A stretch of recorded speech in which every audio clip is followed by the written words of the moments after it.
What are the attributes that make a laptop good for work? Sure, it depends on the job, that is, its specifics, but for most corporate workers, and not only, such a laptop doesn't need to be some kind of UFO. It just needs to fulfill a few requirements related to the screen, keyboard, processing power, and noise. I would also add that battery life and size are relevant, and in this way we have covered the needs of 90% of the users. Now, let's study this VivoBook S from Asus, that is, the type of laptop you get from work if you're middle management or higher. The model I'm going to talk about is the S14 OLED, because it ticks most of the selection criteria I mentioned. OLED screen, good keyboard, powerful processors, and the size that suits on-the-go activities. This VivoBook S series from Asus is more for the high performance. If you're looking for something under $1,000 that also has OLED, the VivoBook series, without the S at the end, contains some good deals. But if what you're looking for is premium, then you go for the S. Now, let's get to know the S14.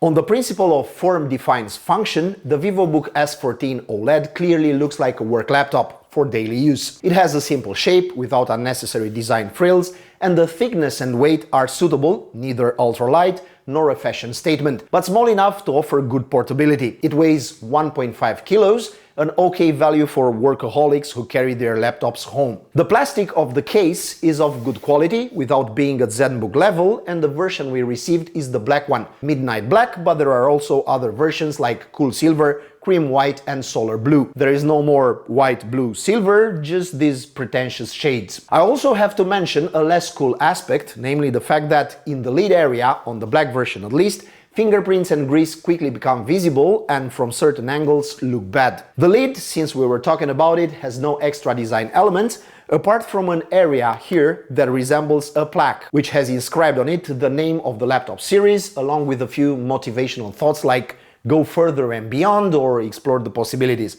So very cringe. Now let's open it up and tell you about the screen and keyboard. I'll start with the screen, especially since it's in the laptop's name. A 14.5-inch OLED in 16:10 format with a very good resolution for this diagonal, 2880 by 1800 pixels and a refresh rate of 120 Hz. If you also take into account the 600 nit maximum brightness, 100% DCI-P3 coverage, HDR600 and Pantone certification, the conclusion is clear and bright. The screen is sensational. Oh yeah, there are also touchscreen variants. No thanks. On the screen frame, we noticed two interesting things. A Full HD camera with a physical privacy switch, which completely masks the camera, and the color and brightness sensor, used for the automatic adjustment of the screen. The keyboard is airy and has a funky look, with a frantic orange escape key and an industrial-looking enter key. The numpad is missing, a crucial element for many Excel rodents, but you still have a solution that is as elegant as it is practical. A numpad integrated into the touchpad. Thus, at the press of a capacitive button on the trackpad, the contours of a large numpad light up, perfect for calculations. I find this feature very interesting. Yes, some will comment that you don't have the same speed using virtual buttons, but I have an answer for that. It's called VivoBook S15 OLED, which has a larger screen and a physical numpad. Returning to the keyboard on the S14, it is backlit, the surface of the keys is slightly indented in the center, and the key travel is very good at 1.4 mm. The trackpad, which I just mentioned, is large, is covered with a hydrophobic and oleophobic layer for better sliding, and supports multi-touch with up to 4 fingers. I would only mention one more unpleasant thing, also related to the keyboard, namely the on-off button integrated to it. But even if there is a risk of accidental presses, the button is harder to press and has a different feedback, is very clicky, and as a bonus, it also includes a fingerprint sensor. And now let's take a look at the rest of the laptop. The connectivity is good, but not extraordinary. On the left, we have a USB 2.0 and status LEDs, as well as the exhaust vent. A second vent is in an unfortunate place, namely in the space between the screen and the chassis. On the right side, we have an abundance of ports. A charging port, an HDMI 1.4, a Thunderbolt 4 port, which can also be used for charging, a USB 3.2 Gen 1 Type A, and a combo audio jack. However, I would have liked two things: to have the ports on the left, because on the right usually there is the mouse, and I would also have liked a card reader. On the bottom of the laptop we find the intake for the cooling system, the grills for the speakers, and again a playful design of the support legs. Overall, the S14 OLED's design is appropriate for its function. A work laptop. The screen is beautiful, the keyboard is carefully designed, and the connectivity is okay. And now let's see if the technical specifications are in tune with the Office theme. What do we have under the hood?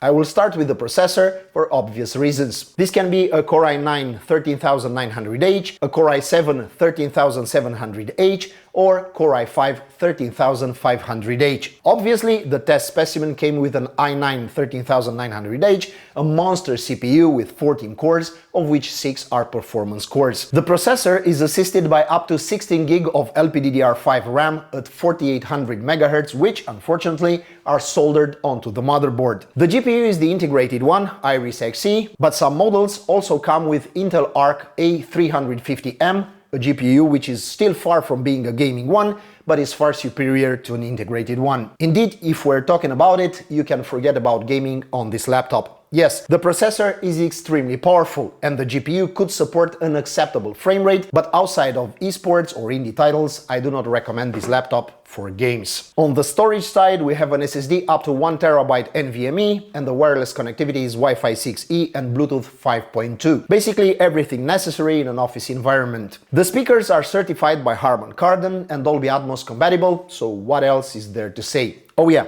the battery. It has 75 Wh and the charger is 90 watts. I also ran some tests, more to confirm that the laptop does not overheat excessively. I said excessively because an i9 13900H will anyway get seriously hot. I started with Cinebench R20, where I scored 6152 points in multicore, and continued with R23, where I had 16,394 points. I then ran TimeSpy and Firestrike from 3D Mark, and the results were decent for an integrated GPU, but I didn't have high expectations. From the scores obtained, it is clear that the cooling system of the VivoBook S14 OLED is not at the same level of those on larger or more expensive laptops like Zephyrus M16 or ZenBook S13 OLED. But the scores are still very good. What's not necessarily great is the thermal management, meaning the laptop heats up quite a lot when heavily pushed. I tested this using an infrared camera, and on the upper side, in the keyboard area, the maximum temperature reached around 40 degrees. Not bad,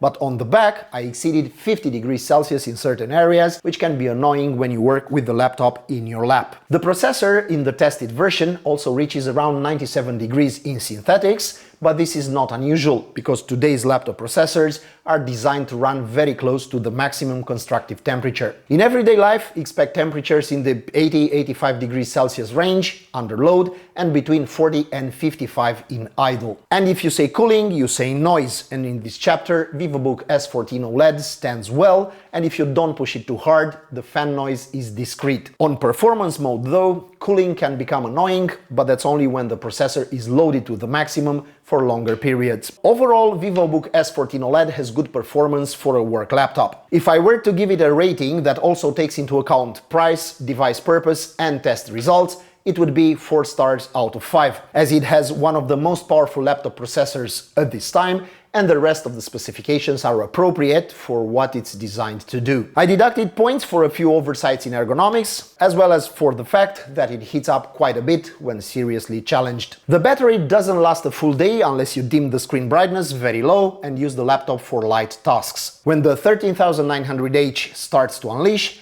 the battery drains quickly. So the laptop is suitable for office work, with a few hours of battery life for working outside the premises. VivoBook S14 OLED comes with Windows 11 Pro or Home, and as for bloatware, we're doing reasonably well. We have our old acquaintance McAfee installed, an antivirus that terrorizes you with the notifications. Will you buy me? Please buy me. Are you sure you don't want to buy me? Then we have a few Asus tools, of which the only useful one is My Asus because it gathers services such as system diagnostics, hardware configurations, and Asus One, a section from where you can control Asus monitors and routers that can communicate with the laptop. And now let me tell you about the user experience, and I'll start with what matters. The screen and keyboard. The screen is excellent for multimedia, especially in terms of colors, very good for day-to-day work thanks to good viewing angles, perfect contrast and sufficient brightness. Initially, I was a bit stressed by the overly saturated colors, but a few clicks later in Asus Splendid, everything was fine. The keyboard is also good, but it didn't impress me too much. The stability of the keys could have been better, and the power button hidden in the backspace area gave me a bit of anxiety. The numpad integrated into the touchpad is okay for calculation applications, but as I expected, it can't replace a physical numpad. And to exhaust the ergonomics chapter, the hinge seemed just okay to me, not necessarily robust. Its construction allows an opening at 180 degrees, which can prove useful. You can open the laptop with one hand, because the bottom part is heavy enough and the overall construction is above average. The shape of the laptop is generic, but the few design elements scattered here and there give the VivoBook S14 OLED a bit of personality, a not so usual thing in this segment. The speakers are powerful enough, but they seem to exaggerate a bit with the highs. This helps in video calls, for example, but on the other hand, the sound becomes tiring when listening to music. During calls, the noise-cancelling functions worked well and the video camera has above-average quality. So, is it worth buying a VivoBook S14 OLED?